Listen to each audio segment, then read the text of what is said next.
So, we now have a 2-week ceasefire in Iran, a 10-point deal, which President Trump says is workable.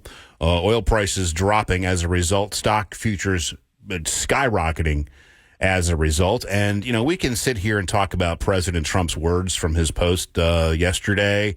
Here's the thing. You have to say, well, it was effective because it got the job done, at least as of right now with the ceasefire. Every president before President Trump has sort of kicked the can down the road on Iran. This is going back to Clinton. They've all had the same intel. They've all had the same data, but they all chose to make it the next president's problem because they didn't want to expend political capital. They didn't want to see their approval ratings go down. They didn't want to see gas prices go up. So they just kind of like, no. Okay, we'll just kind of play the game. 4 more years. Okay, somebody else's problem next. Put it this way. What if Trump did nothing? What if he did nothing and the Iranians developed a nuclear weapon? Well, who would have been blamed? You guessed it, Donald J. Trump. So it's the true definition of a dilemma. You got to make a decision between two bad options. Let's get some perspective now. On the LegacyRetirementGroup.com phone line, Congressman Michael Carey, Ohio's 15th District. Congressman, good morning. How are you, sir? I'm well. Good morning to you. Good morning. So your thoughts, we have a 2-week ceasefire in place, 10-point deal, which President Trump says is workable. They'll hammer out some of these points, and hopefully we can move past this. Well, certainly. And I heard some of your statements before. I think there were a lot of people that viewed his statement as some type of, fit of pique, if you will. But I think you just have to look at his consistent conversation as it relates to the opponents. And I think, laying out the worst possible outcome for Iran. And then he negotiated, backwards from that point. And I think you see where we are today. We have that 2-week reprieve, respite, if you will, which will allow for trade to continue through the straits, which again, whether that's oil, whether that's fertilizer, a lot of other things that go through the straits. And again, for the oil perspective, that's not coming into the United States market as much. One fifth of the oil goes through those straits, but primarily that's going to China and to the Pacific Rim. So, I do believe, this 2-week respite, if you will, or deal, leads, I think, to establishing what we ultimately, and what the president had said, what the ultimate goal was to stop Iran from having the number one terror sponsor in the world from having a nuclear weapon, but also allows for trade to continue, gets oil prices back down, and I think, as you pointed out, we've seen, whether it's in Europe or whether it's the futures here, we've seen the effect on the markets. And we've seen President Trump do this before. If you follow politics, even on a small level, you understand his tactic. Just do a Reader's Digest version of The Art of the Deal. Just look at the headlines there. This is how he negotiates. He, makes a big, broad statement, and then, as you said, works backwards from that. Well, yeah. And Mike, I think you know this. I think if there are a lot of people that want to attempt to rewrite history, but unfortunately, you got to first understand history. And I think you have to understand the history, the 47 years with Khomeini in power, and what they did to the people of Iran, a very diverse country. The Persian, the nation of Persia and Iran is very rich in its history, and it's very diverse. But you've seen this theocratic regime hold power for all these years to the detriment of the people of Iran, and in many reasons the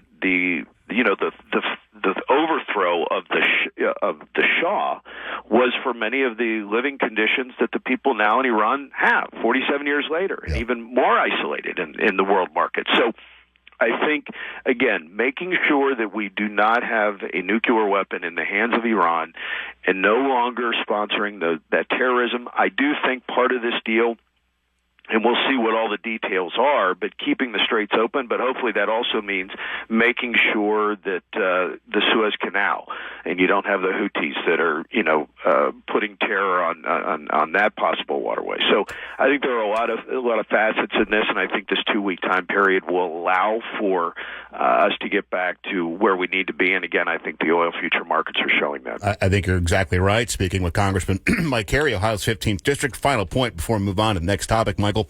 If the Democrats are making the argument that we were wrong to go into Iran in the first place, then they've also got to make the argument as to what we should have done instead. And they haven't been able to do that. Like, what would they prefer have been done? More just pointless negotiations while they continue to enrich uranium? Yeah, and I think that's the issue. I think if you start looking at just where we could be with Iran with a nuclear weapon. I mean, this is unfortunately the devastation that could have happened with having a nuclear Iran would have been worldwide, and I think a disruption in the oil markets to making sure that the world is peaceful is and to what did they want to do, and the answer is we don't know, and I think the big fear is what if we did nothing. And to just put your head in the sand and say, well, things are going fine now. That's not what was going to continue to happen, and that's why, again, we'll see what we can do here in the next 2 weeks. But getting the Straits open, I think, is a good first step. One of the stories from over the weekend, I was out taking a couple of days off, but I saw it pop up on my phone and was immediately captivated into this.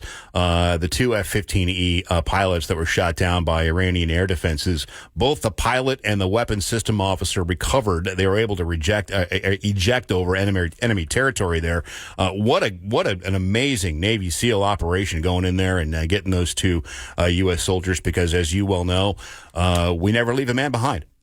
No, and I'll tell you what, I think many of us were glued to our televisions and to our phones and computers just to see what the latest was. But again, this response from our military going immediately into enemy territory, and just the secrecy and the way that we handled it to make every effort possible to get those pilots. And we know that this is going to be a movie right. at some point in time. I mean, this I actually flipped on Black Hawk Down the other day, which I think is a very telling about the tragedy of battle, and very true to life. But I think I think just what we have been able to do, I'm so glad that they're both going to recover from their injuries, that they sustained from that engagement. But I think this also, there's just no military like ours. I mean, let's put it that way. And I'm grateful, as a veteran, to be guarded by such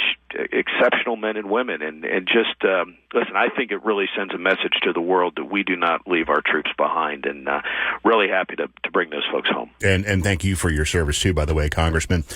So a number of times now you have voted to fully fund DHS. You did it 2 weeks ago. You've done it multiple times. And we are now officially in the longest shutdown of a government agency in American history.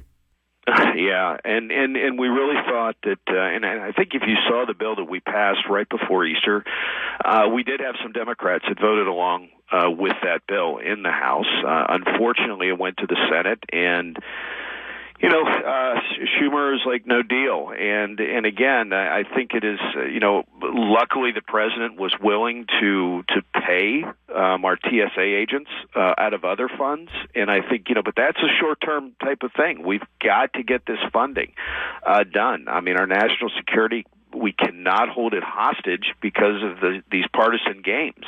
Our safety cannot be a bargaining chip for the Democrats. It's not the way that we should be doing this. I mean, let's look what that is. I mean, that's Coast Guard, that's ICE, that's cybersecurity, that's FEMA, that's TSA. And even though we have this 2-week time period as we negotiate with Iran, I'd like to have all these agencies being fully paid right now. And, my hope is that we could have got something done. I thought the Senate could have easily taken up our bill.